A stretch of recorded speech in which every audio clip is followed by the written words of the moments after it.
Hello, everyone. My name is Brooke Sproul. I'm the founder of My LA Therapy, and I wanted to talk about trauma. There's a lot of different kinds of trauma, and in the mental health industry, we refer to big T trauma and little t trauma. Big T trauma is the traditional way that people might think about trauma. Situations that are life threatening, like an assault or a major accident, would be an example of big T trauma. These are situations that can cause PTSD. PTSD involves things like flashbacks and nightmares, numbing, dissociation.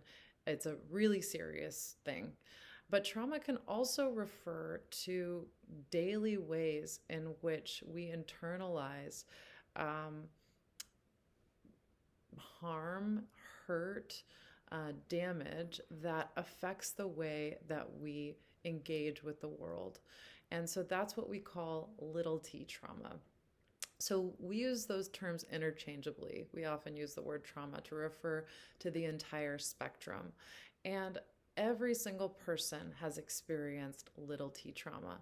And little t trauma can be extremely insidious and damaging. To call something little t trauma is not to minimize or dismiss the intensity and effect that it can have on one's life.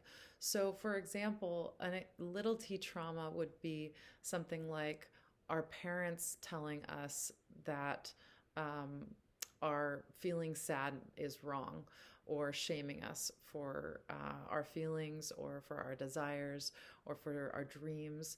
And as a result, we internalize the idea that who we are is not acceptable and that we need to censor and cut off parts of ourselves and what is true to us. And so there are a wide range of ways that you can get help for your trauma. And we have a lot of research based interventions like EMDR, trauma focused CBT, and other modalities that have been shown to help with PTSD and also the range of traumas that affect us in our daily lives, big T and little t.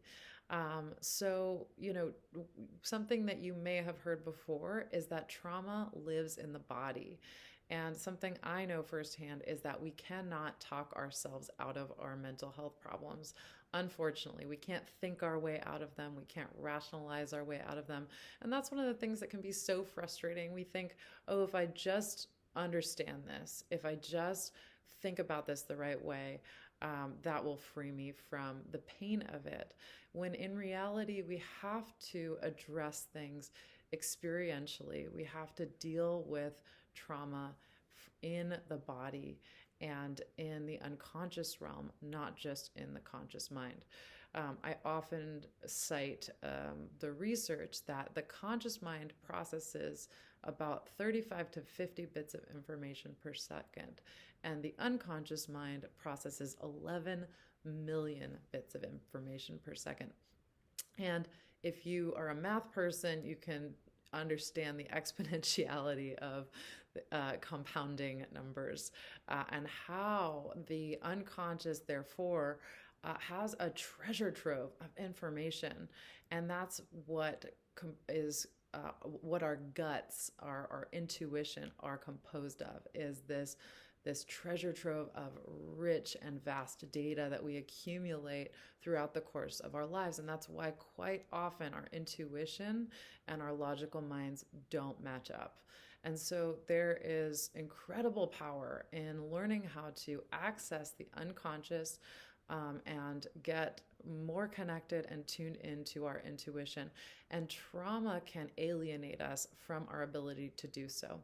And so that's just a little teaser, a little intro to learning about trauma and the ways that we think about these things in therapy.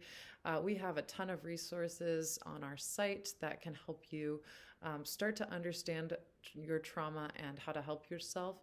And we also have a team of warm and wonderful experts in trauma. If you'd like to speak with someone or ask any questions or learn more about therapy or just find out if therapy is even the right fit for you. So you can find us at My LA Therapy and at mylatherapy.com.